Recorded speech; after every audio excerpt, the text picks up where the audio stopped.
What's going on, everybody? We're Embrace the Globe 21. Yes, we are. My name is Spencer, And I'm Daniel. and we figured since we're checking out the Nordic countries here, we would check out history of the Viking Age. Hey, I feel like this was touched on just a little bit in school.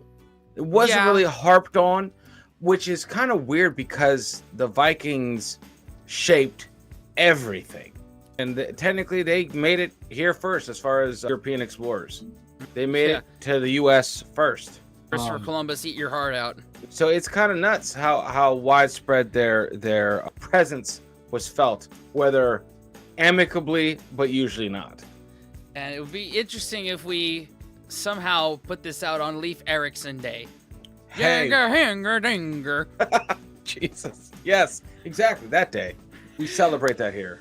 Yeah, exactly. You ready? Yeah, man. Let's do it. All right, 3, 2, 1. The word Viking is immensely frustrating. Our grasp on the original etymology is tenuous at best, and Viking was barely even used to label the people who went out to sea. Okay.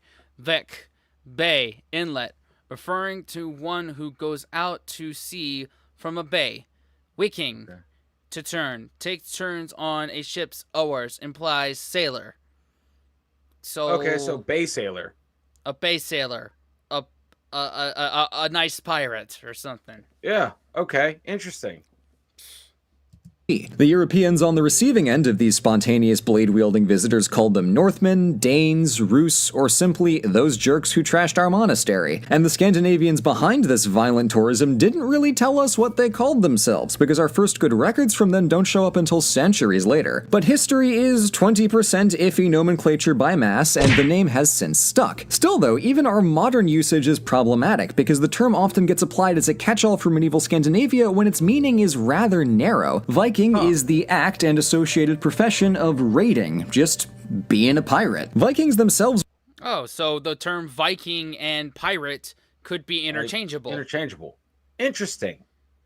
Because I mean, you would have to say, it was very piratey what they did. But I feel like in the opposite sense, they were renowned for setting up villages where they went. Yeah. Like, whereas pirates just went in, plundered, and left. Mm-hmm. The Vikings would go in, plunder, and do all that pirate stuff, but then stay and create fortifications. Right. Vikings actually had an agenda, whereas pirates, they came, they saw, they partied, they left. With stuff. Yeah. Okay. Interesting, though. Yeah. Were a small subset of Scandinavians, but their historical impact and overwhelming cool factor earned them top billing in medieval history. So although Scandinavian does not by default equal Viking, we can describe their collective ventures under the banner of the Viking Age. To find out how it all went down and to see just how ludicrously far these Norse boys got, let's do some history.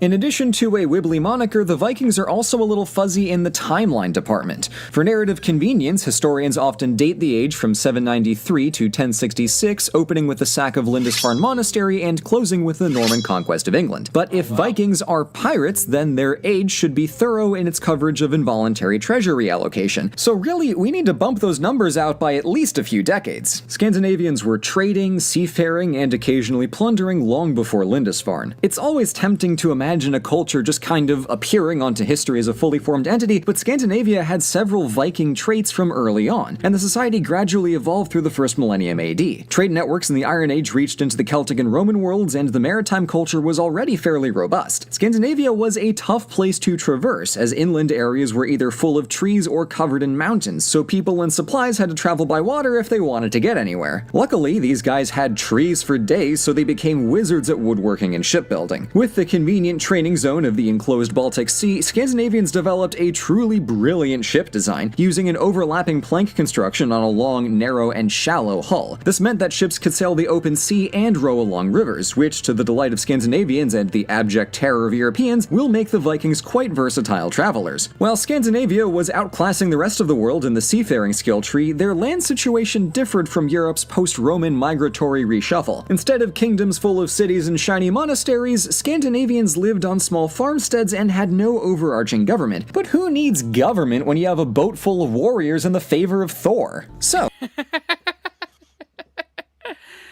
Yep, they don't need government. They're like, oh yeah, no, we kill who we want to, and we don't who we don't. Mm-hmm. Okay, simple enough. Yep.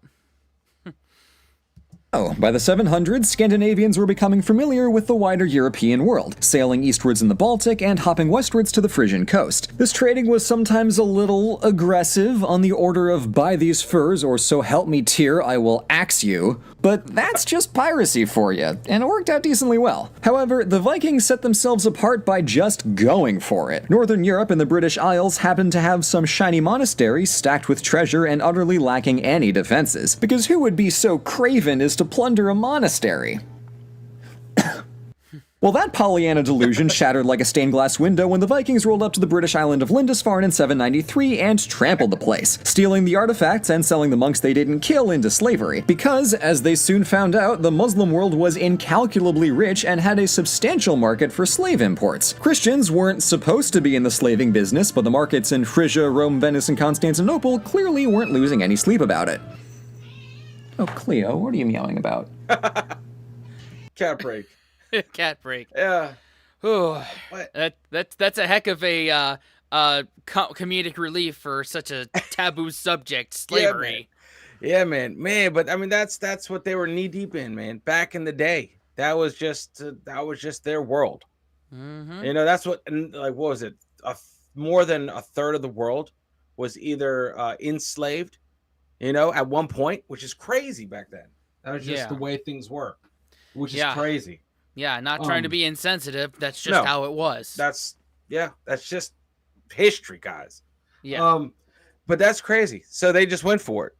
Mm-hmm. Because you would have to be a let's say like a Christian nation to respect a church and what it stands for. But if you don't know anything about that, you're just like, the fuck is this building? Let's trash it. It's a building. Yeah. We've taken out buildings before. Yeah, we're Vikings. That's what we do. Yeah, like whatever that is, it's coming down. Mm-hmm. And we're gonna take it back and and patch up our ship with it. Yeah, whatever it is. The few rare times that we have to patch it up because we built it so well. That's crazy. Why it was so low? You would think it would maybe not capsize, but definitely take on water. Yeah. Well, they knew what they were doing. Oh yeah, for sure, man. I know, slavery's bad. There you go. Here. Oh, good cat. Who's a little floofy boot? Oh, nice. Cat video. In the middle of this video.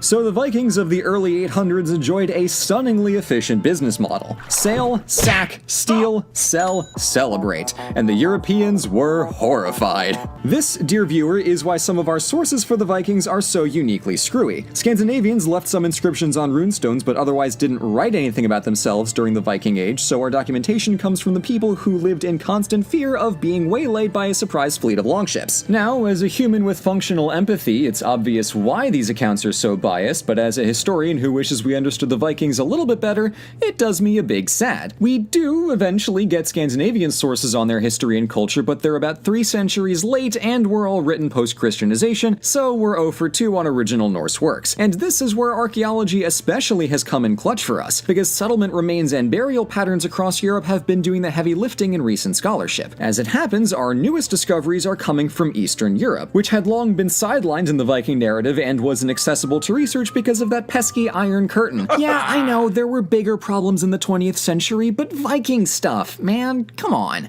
Anyway, the earliest evidence we have for the old raid-and trade routine comes from the system of waterways, running from the Baltic down the Volga and to the Caspian Sea. The swindle here wasn't in sacking monasteries, because there weren't any, but in trading furs, lumber, amber, and wool, plus capturing local Slavic people and selling them into slavery. The morality of that last operation was rather bankrupt, but the economics were quite the opposite. The only problem is Vikings had to work with middlemen in the Bulgar and Khazar Khaganates. So in the mid-800s, they bopped westwards away from the Volga River and onto the Dnieper. This route fed into the Black Sea and landed them right on the doorstep of the biggest and shiniest city in the Christian world, Constantinople. This being the Vikings, they tried to sack it, but the Byzantines had the benefit of actual defenses and were able to hold out just fine. They did, however, become fascinated. Ye old flamethrower. I love that. Ye old flamethrower.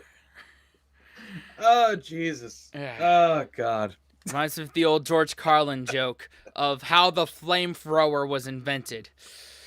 Man, I'd really like to set those people on fire. Yep. But I'm too far away to get the job done. Flamethrower. What if we throw a flame? Brilliant. Hell yeah, man. Oh, I love that. I love that. I love that. But you know, it makes sense. It makes sense. Like why in history that they've always been feared is because the history is written from those that were in fear. Yeah.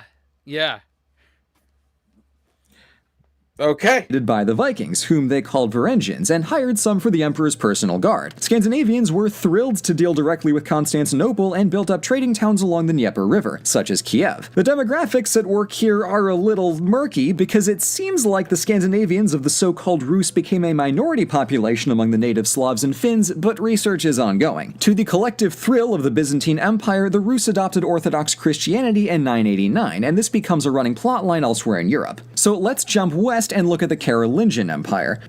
Okay, so I'm sorry, man. This is proving... I hope that some of our viewers from ETS are not watching because they like to claim they invented history. Yeah. And all this is taking place right before all the stuff in the British Empire. Yeah. Right before the oldest pub in the whole world was built. Yeah, exactly. Maybe it was a Viking that made it. Maybe it was his outhouse. You know? That's where he pissed. That's where a British bear came from. God, man.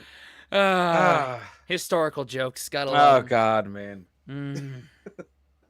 After some raiding in the early 800s, the Vikings figure out that they can make significantly more cash from gently sacking a place and then ransoming the loot and captives back to the locals. They also start exploiting entire cities for payment of Danegeld in exchange for not attacking. This process was made significantly easier by the near-constant civil warring between the three Frankish kingdoms after its partition in 840, so there was zero coordinated resistance to the raids. By 865, the Vikings had cleared out Central Europe a little too well, so many hopped the channel to go bother the Isles instead. We'll go ravage England in a second, don't you worry, but at the turn of the 10th century, our beloved Northmen doubled back over to France, and the Frankish king was flat broke, so he paid them off with land. The Vikings gained the county of Rouen, which was later promoted to the Duchy of Normandy. This was great for everyone because the Vikings stopped sailing down the Seine to make a mess in Paris, and the newly settled Normans got comfy in their new digs, speaking French, adopting Christianity, and cooperating with the church administration to more effectively govern. The Normans quickly stop acting like your typical Vikings and go off on their own historical trajectory, but safe to say they become a big deal. Okay, so now let's destroy the British Isles. In the early 800s, they were prime targets. Kingdoms were small and weak, and Irish monks prepared a buffet of beautifully sackable monasteries. We had the standard Viking playbook until 865, when the Great Army arrived from Francia. Mercia? Mercia? I thought that said Merca for a second. Merca? Over there? I'm sorry, Oh, man. God, I love that. That's what I saw at first. I love that. It's America. What? They couldn't have lost then. Oh. Mercia. Oh, God, I love that. I love that. To any historian watching, I'm sorry. You're probably never going to see that the same ever again after what I just said. Yeah. Yeah, from Mercia. No. America. We fixed it for you, history. God. Yeah, Jonathan History had a hand in that. Yeah. Fixing that. Oh, shit. I love The that. standard. Yeah. It's so funny. Everyone all over the globe knows that that's Mercia. And we're like, America? America. That says America. Tell me what that is. America right there. Oh God. Okay. It shouldn't be that funny, but it is. This is definitely how you get two Americans react. Figuring out America is actually Mercia. Have we been pronouncing it wrong? Oh. I think we just found our channel intro right here. God. Oh shit. Are we ready to proceed? Yeah, let's do it, man. Okay.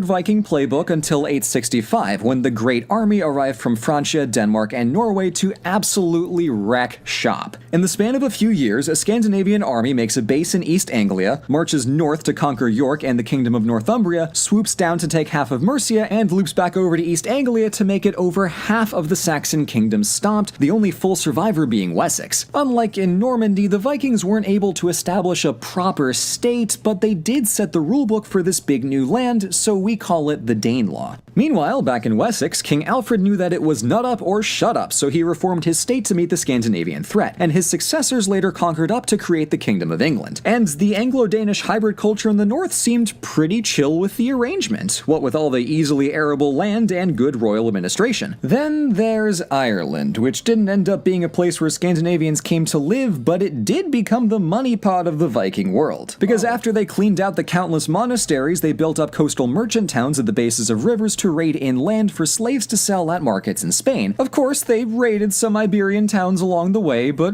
what did you expect? Norse settlers had more long-term luck in the wider Celtic world, like the Isle of Man, the Hebrides, Orkneys, Shetlands, and lowland Scotland. But if we want to talk about settlement colonization, we've got to go off the edge of the known world for the A-tier Viking accomplishment.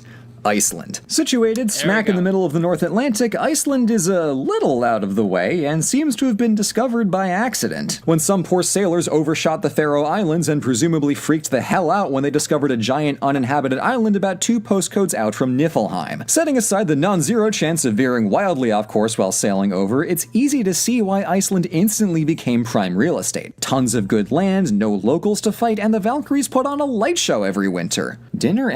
Oh, wow, that's the part that they didn't talk about in Geography Now Iceland, is the Northern Lights. Yeah, that looks awesome. Whatever he just showed is exactly where I want to be. Yeah, at some point in my life. Tons of good land. Yeah, that's that. Gorgeous. Come on. Yeah, I'd love to be sitting there in a hot sauna with some Icelandic beer and maybe a steak or whatever, some fresh caught fish. Yep. That would be paradise right there. Fermented shark. Hell no, no fermented shark. But yeah, no, that's okay. So there's no locals to fight. They're just like, hey, let's go this way. Oh shit, we're mad lost, bro. What does the second page of the map say? Didn't print. The printer was jammed. We ran out of ink. There is none. Well, shit. And we're here. Goodness. And no locals to fight, and the Valkyries put on a light show every winter. Dinner and a show, what else do you need? After Iceland's discovery in the 870s-ish, fleets of Norwegians sail in to settle and create a quasi-democratic island assembly. As centuries go by, it remains a fairly insular corner of the Scandinavian world, and the old oral storytelling tradition gets put to writing, resulting in one of the most stacked literary cultures anywhere. Ugh. The myths and historical sagas that we have aren't perfect, history is embellished, and mythology is through a post-Christian lens, but they're still the source for our understanding of Viking Age culture. So, as we've seen, the Scandinavian diaspora covered pretty much everywhere, but the Viking Age itself eventually wrapped up. Hey Blue, this next part is insanely complicated. Mind if I step in? Oh my word! Friend of the channel, Yellow aka Ludo History. That's me. You, my good sir, have 2 whole degrees in this field, which means on average we each have 1 degree in this field. That's definitely not how math works. Oh, I studied classics. Red's the one with the math degree. Don't you dare bring me into this. Yellow, why don't you take it from here? So, Christianity was interacting in much more interesting ways than mere victimhood in the Viking Age. It's not like Norse people had no clue what this Christianity was. Traders had been marked with the sign of the cross from early on, full-scale missionary attempts had happened as early as the 820s, and raiders in Europe would convert, sometimes even voluntarily. But the big wave of conversions among the Scandinavian elite happens in the late 10th century.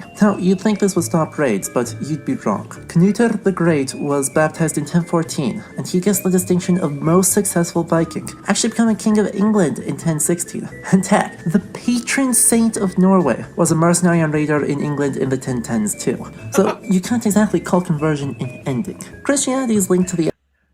Okay, the patron saint was a mercenary raider? Like, hey man. Okay. They come in all shapes and forms. There you go, man. Jeez.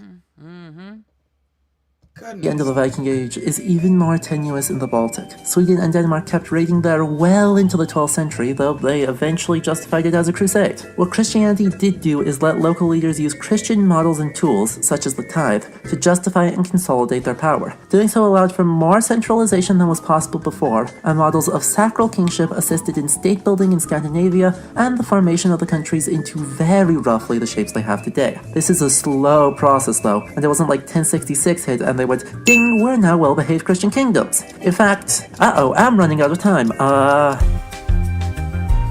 Wow. Do we Talk about reading. Yeah, that's a lot of reading right there. We'll do that later. We'll link the original, obviously. And yeah, original video is description. always linked in the description. That's how we do things. There you go. Yeah. Goodness gracious. If someone has paused to read it, you have to leave a like on this video. Yeah, for sure. Goodness. Phew, nailed it.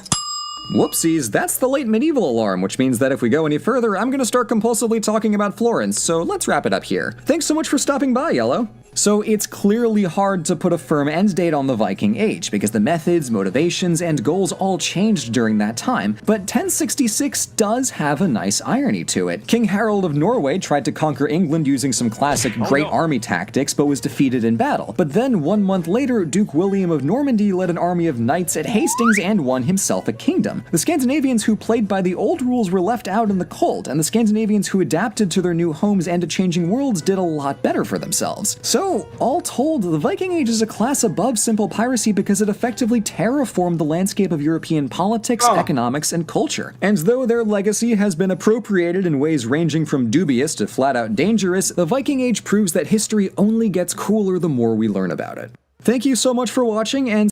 That's a good way to put it, is that history gets cooler the more you talk about it. And yeah, man. It's the effect that the Vikings had on European history cannot be talked about. So the Normans were at one point Vikings, a Viking colony, because they were paid inland by France to stop attacking them. That's insane. That needs to be talked about more. I didn't know that. I didn't know that. Fuck that. If I forgot something, I didn't know it. So I didn't know that. That's awesome. Yeah. I love this. That's why I love that this video has a place on this channel. 100%, man. We've learned something about the Vikings now, that they're more than just glorified pirates. They've had a big effect on European culture and European land. I thought their effect was more of a ripple, but no, it's more like a tsunami. They changed some shit wherever they went. Cool. I didn't know that. Yeah. How we do. There you go. Put down in the comments some more stuff about Vikings. Yes. And because we're here for it. For sure. And thank you for watching. Consider subscribing, watching another video. What else, Dan? Unplug and go conquer. Exactly. See you next time. Later. Fellas, we could be that mistake. Let's do this.